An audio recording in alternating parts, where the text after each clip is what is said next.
Hello and welcome to another edition of Cardiac Imaging Agora. This is a very special session. We have two wonderful guests that are going to join us today. We're going to talk about diagnosing ATTR amyloidosis.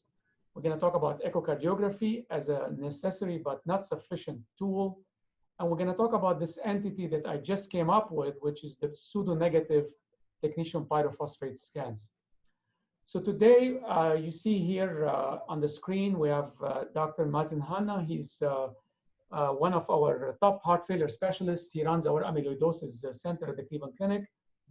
And on the bottom of the screen, you see our wonderful fellow, a superstar, Dr. Erika HuttCenteno. Erika is very interested in this combination of imaging and heart failure, and relating the imaging findings to clinical decision-making and treatment. We have a very special time today because of two recent papers. This is actually very timely. Mazen just published this paper this week, actually in JACC. One of the probably very important reviews on the topic of scintigraphy and non-invasive imaging, especially by nuclear techniques for cardiac amyloidosis. This is very helpful. I found it especially very helpful because it goes over clinical scenarios and how you can make actually correct diagnosis and how you can make missteps and inappropriately end up in the wrong place. Again, it's a wonderful paper. I highly recommend that you look at it. The second important thing we're going to talk about is reviewing these tools we've always been looking at with amyloidosis, from EKG, echo, biochemical markers, nuclear techniques, and some recent doubts raised about the sensitivity of these nuclear techniques in certain populations, namely this paper here.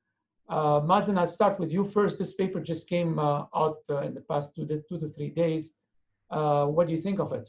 And thank you for being on the program.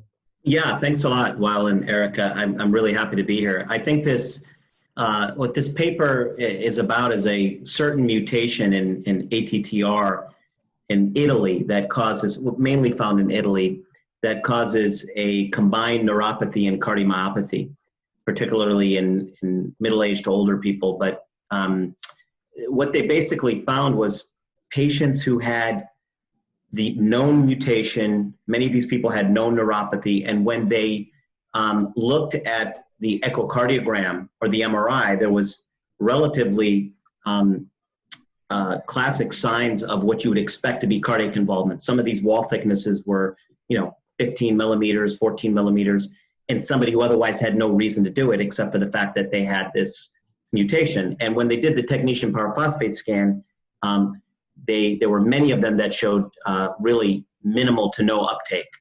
And a few of those patients, unfortunately only a few, which is one of the weaknesses of the paper, went on to get biopsied and actually showed that those same patients that had a negative PYP scan actually had cardiac involvement, underscoring the fact that some hereditary mutations may have biopsy-proven or classic cardiac imaging involvement, yet the technetium pyrophosphate scan may actually not be positive or may not pick it up.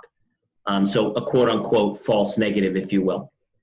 So this is the central figure from this paper, Maz. And again, as you said, the echocardiogram here is suggestive of amyloid. You have the pericardial effusion, the thickening of the wall, the thickening of the valves, the EKG with the low voltage, the MRI with the diffuse gadolinium uptake.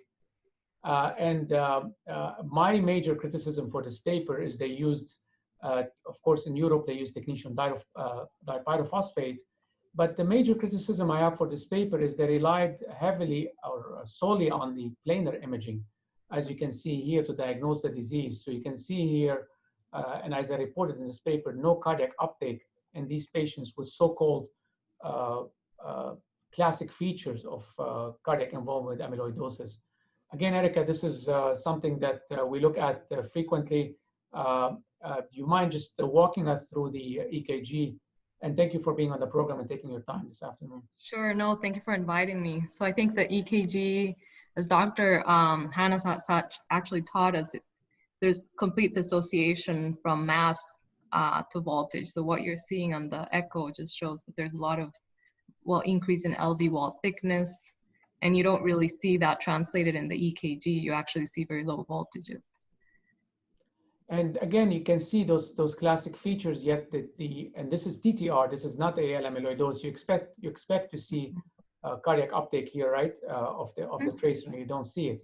And that's something we're going to discuss actually in the case that you, Erika, saw and got involved with recently. Just before you go forward, I have a quick question regarding that paper. Two questions come to mind. The first one is, how prevalent is this mutation?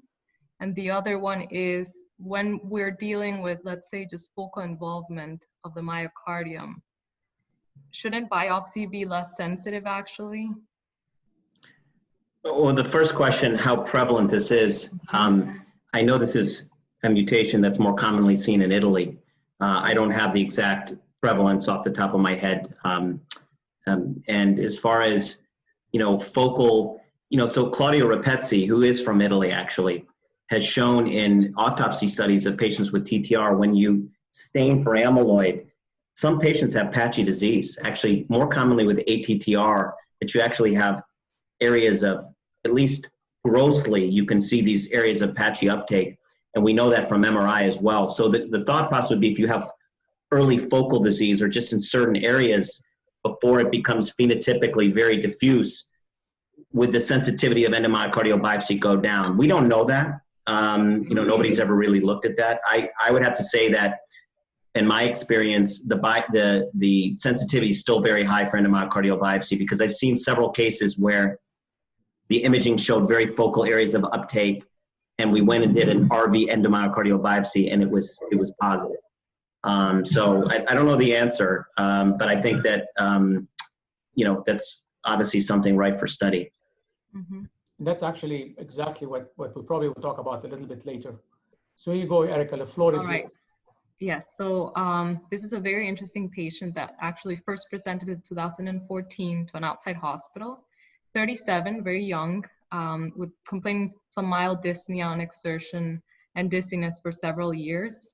He had, interestingly, this history of bilateral carpal tunnel syndrome that was diagnosed in 2013 with peripheral neuropathy, and a family history also positive for carpal tunnel syndrome in his father, which all have worked in this in the industry of meat. So they're all working with their hands, and it was all attributed to a job hazard in the entire family. This is his EKG. So you can see there's sinus rhythm, some non-specific interventricular conduction delay, a little bit of left axis deviation. But other than that, you don't really see any low voltages. Voltages are normal, no LVH either. Yeah, and I would just stop you for a second there. I mean, if the leads in the precordium were placed correctly, so sometimes you can have poor R-wave progression because of lead placement, but there's certainly poor R-wave progression there. And there's left axis deviation and a kind of what we would expect to be a healthy male in his 30s. I think there is subtle abnormalities there. But nothing specific for amyloid? Not at all. Not at all.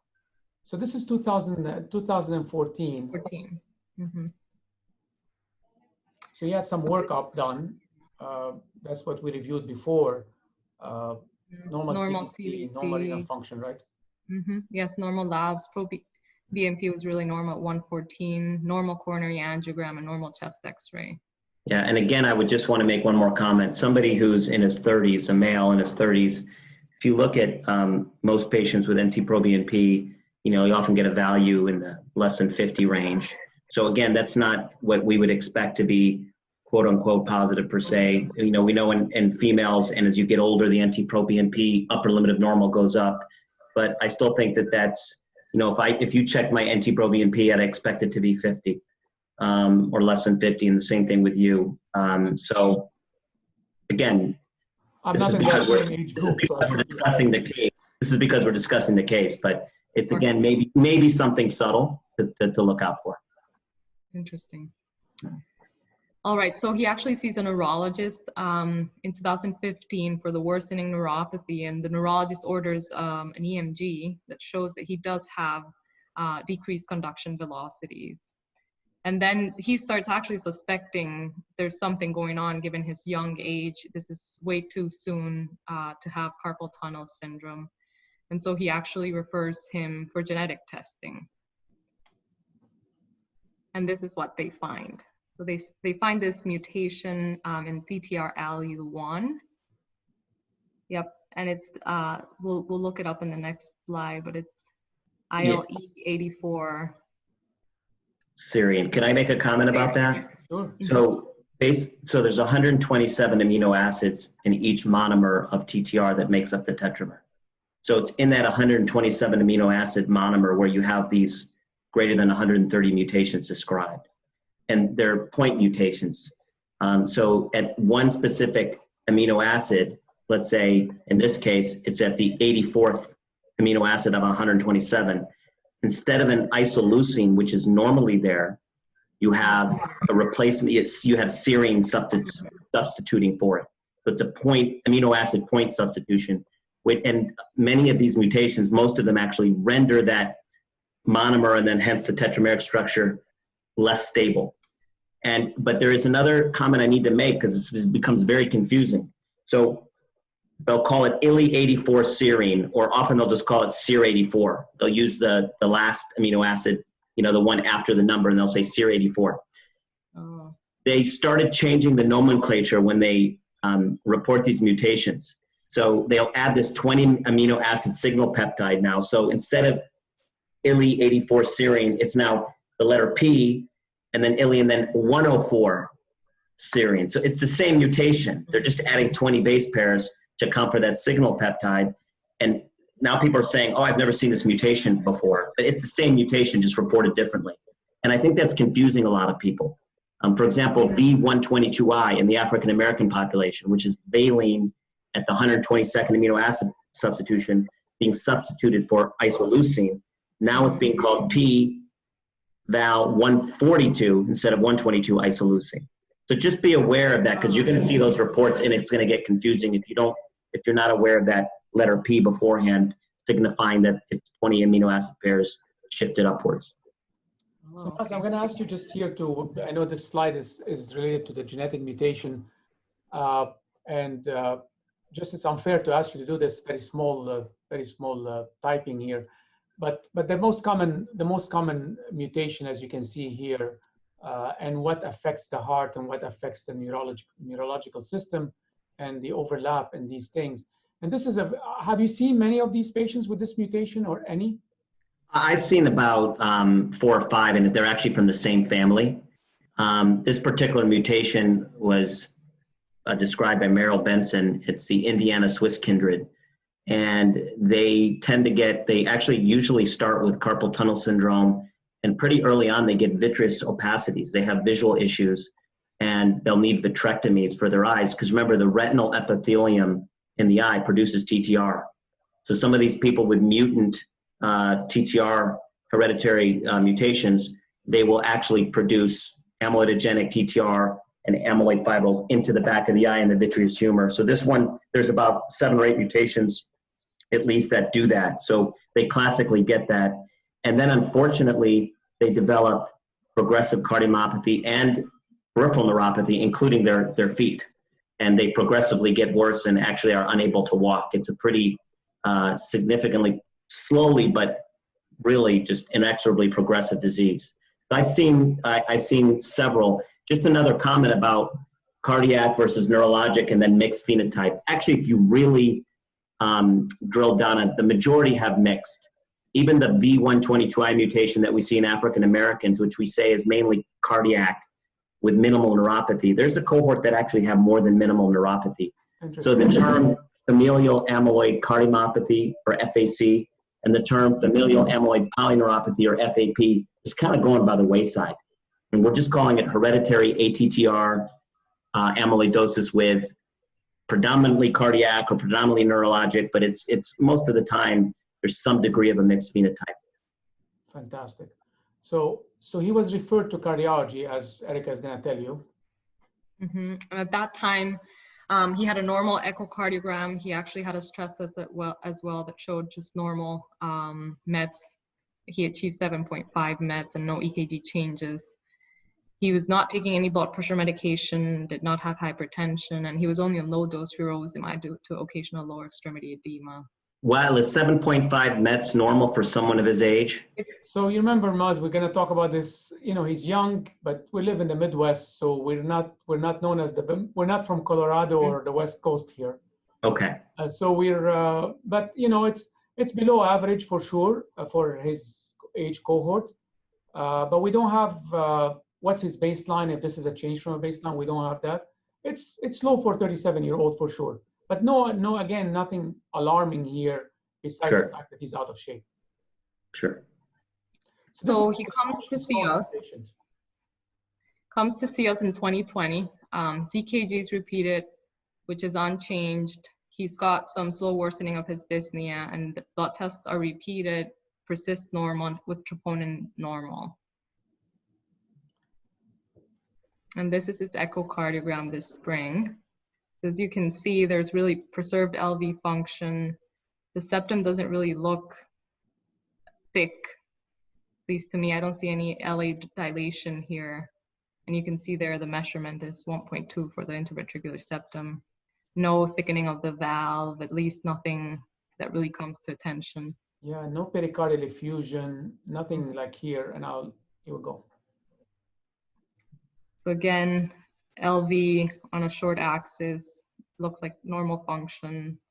RA also looks normal, and then on the apical 4-chamber and 2-chamber. Maybe a little bit of thickening of the mitral leaflets.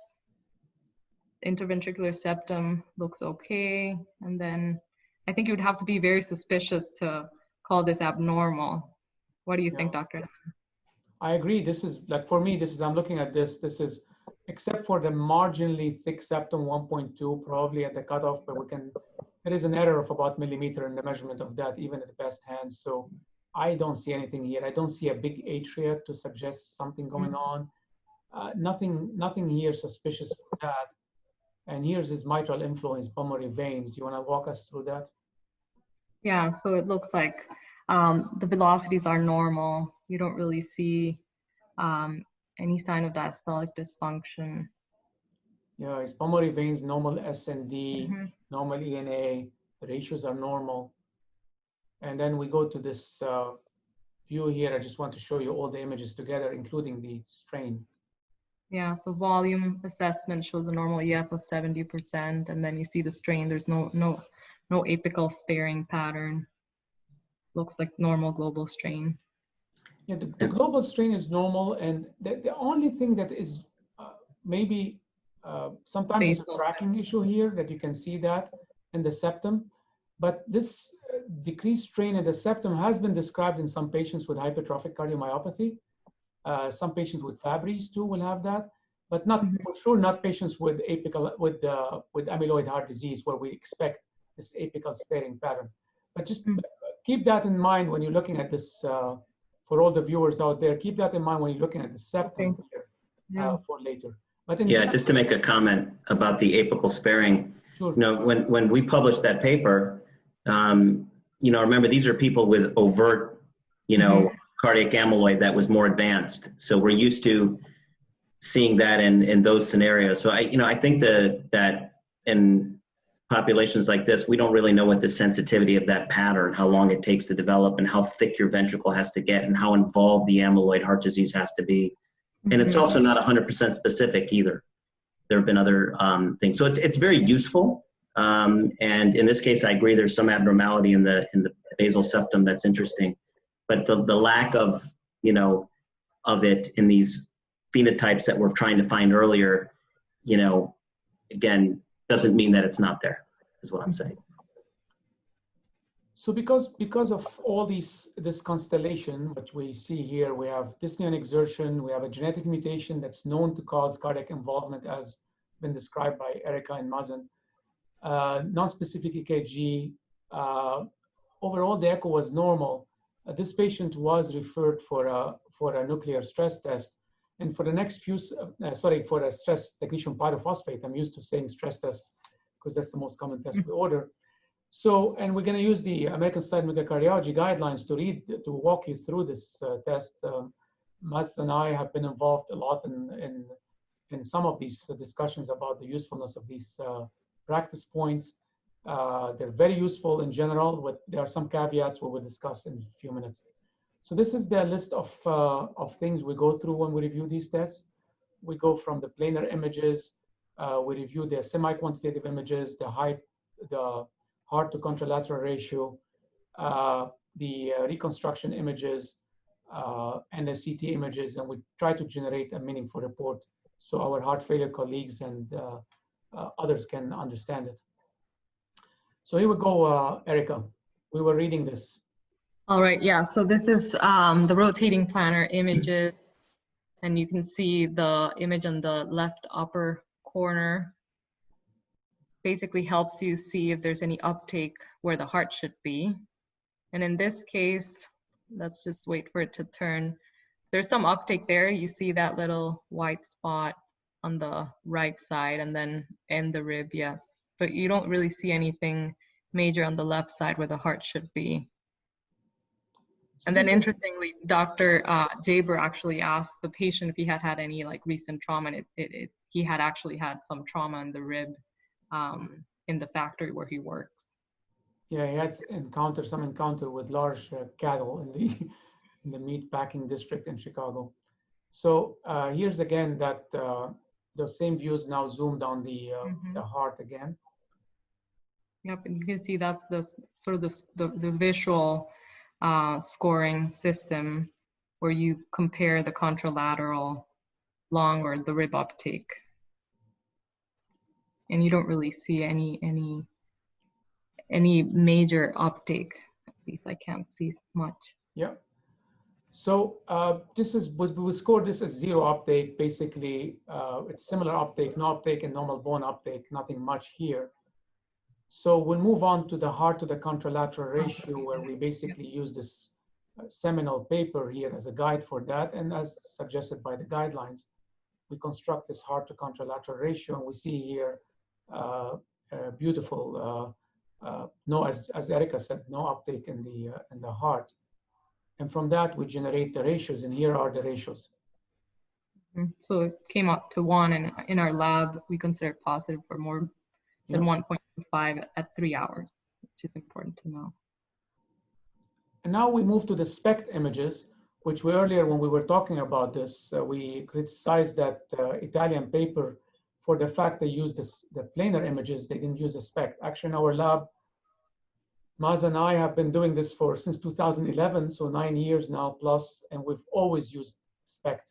We've never relied on planar images alone. And Erika, what do you see here? You see uptake. You see uptake on the septum there. And then in the short axis view, you also see uptake in the entire septum at the mid level. And this is, interestingly enough, we talked about this earlier, this is exactly the same area that's showing us decreased strain in the echo images. So although we said this is a non-specific finding found in hypertrophic cardiomyopathy, but this aspect of uptake here is actually corresponding beautifully to what we see as reduction in strain, as has been demonstrated by Brett Sperry and our group here in the past for patients with apical sparing, where the segments that are involved in this by technetium pyrophosphate have the lowest strain rate, and the segments that are not involved, which is usually the apex, have the best strain rate. So again, this is extremely useful to look at, and I don't think you can read an amyloid study, especially in 2020, nuclear technetium pyrophosphate study, or dipyrophosphate for that matter for the European audience, without looking at the SPECT images. So this is basically focusing on the heart and for the initiated reconstruction. And here you can see that uptake, right, Erika? Maz, I know this color is not your strength here, but even for somebody who's colorblind, you can see this. Absolutely, yeah, and I definitely see the septal involvement, and particularly in the basal septum, and which again correlates to the area of reduced strain. And remember, we said the wall thickness in the septum was upper limit of normal. So, when you start putting together having a ATTR mutation that we know affects the heart, some mild dyspnea on exertion, upper limit of normal, maybe almost, the septum being a little extra, the EKG findings, the NT-proBNP of 115, you're putting it all together, it kind of fits, quacks like a duck, is a duck, that there's some, amyloid involvement in the heart there more focally at this point. Mm-hmm. Yeah, you can see it here again in the full display of the SPECT images, the whole septum in the horizontal long axis here and the short axis right here. Again, we review all the CT images just to make sure we don't miss any extra cardiac findings, any problems, any cancers, any other things we can derive from this. And this, in this instance, was all okay. Finally, we have to go and report the study. And Erika and I, when we're reading these studies down in the nuclear lab, we have basically a set of variables we always report, starting with the dose given, the height and weight of the patient, whether they had a biopsy before in the past. Biopsies now are rare at our center. And then we go through the grading here. So as Erika said earlier, this grading here was 1 and correspond with a visual estimate of 0. So the heart to contralateral ratio, as well as the semi-quantitative analysis, were not suggestive of cardiac involvement by technetium pyrophosphate. However, based on this image here and the focal uptake, we do not know, at least as of now, of any common disease or any other entity. They're very rare things that can cause technetium pyrophosphate uptake in the heart. But we don't know of anything else, especially what Mazen commented about earlier. Everything's pointing towards a cardiac involvement in this, including these images here. So actually, we end up calling the study as consistent with TTR amyloidosis, despite the fact that the guidelines or the conclusions suggested by the American Society of Nuclear Cardiology is to use the heart to contralateral ratio as the gold standard.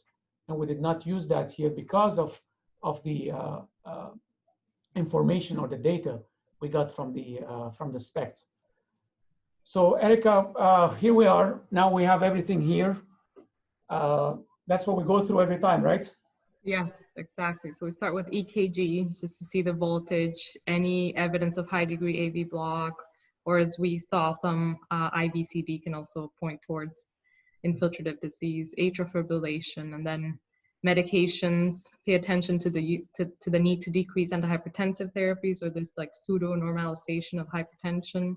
Then labs including renal function, troponin, and NT-proBNP, and echo, especially over time to see if there's any progression. So all of this is very helpful before going to other non-invasive imaging. And I think this is a very, very interesting case, just because with now knowing that there's more prevalence of amyloid than we actually knew, we're going to have to get used to diagnosing them earlier. So we might not see all of those with the bullseye pattern. So it'd be interesting how this is going to evolve. So these cases where they are mildly positive, or we have just about 3 more minutes left, other than Zoom is going to shut on us. But we have, in these cases, usually Mazen has taught us over the years that make sure that you do not miss AL amyloidosis. Mazen, you have just about 1 minute to comment on this. Yeah, AL amyloidosis in the heart typically doesn't give you significant uptake on PYP or DPD, usually grade 0 or grade 1. However, not a small percentage, 15, 20%, can actually give you on planar imaging a grade 2 and even a grade 3 from AL and confirmed by SPECT in some of these cases. So you can't make a diagnosis of ATTR without excluding AL. So you have to do the appropriate blood work, which is a serum free light chain assay and then immunofixation of the serum and urine in order to, because again, there have been many cases where people have had grade 2 or grade 3 and the ratio was positive and they're calling it TTR and all along the patient has AL and they're not getting the appropriate treatment. So that's a major no-no. And so it's always got to get those tests to rule out AL. You taught us this very well, really. Every time I think about calling a test positive, I look back and open the electronic medical record. I found it in order the serology, and I say, oh boy, they haven't listened to your talk and lecture and admonition. So Erika, this is the stuff that I want you and your colleagues to learn from it, and you can walk us through it. Yes, so for the non-invasive diagnosis of ATTR, we should always perform and review the SPECT images, not rely on the planar images, and be aware that there's various genetic mutations that might have various degrees of uptake on planar and SPECT images. There's unclear sensitivity of technetium pyrophosphate scan in the early disease process, and that's why it's so important to review the SPECT images. And the data on sensitivity and specificity, all from mostly symptomatic patients in referral centers. There's some need of data on the performance of this technetium pyrophosphate scan when screening asymptomatic patients or screening after the genetic diagnosis is actually made without symptoms. So Erika, in 2013 or 14, it's not inconceivable if someone had done an echo then that his wall thickness may have been, 0.9 or 9 millimeters, and 6 years later is 12, over time. So I think that's one thing. This also may not be a mutation where it's not that it's doesn't pick up, it's just that you're picking this person at an earlier, more focal level. I think that when you put all the pieces together, patient with a no mutation with bilateral carpal tunnel, he's already had vitreous opacities. We know this affects the heart, and this is probably exertion and dyspnea related to some subclinical exertional related elevation, maybe in filling pressures. But, I can't think of any other reason why you would have that uptake and why you would be having these symptoms except for earlier cardiac involvement.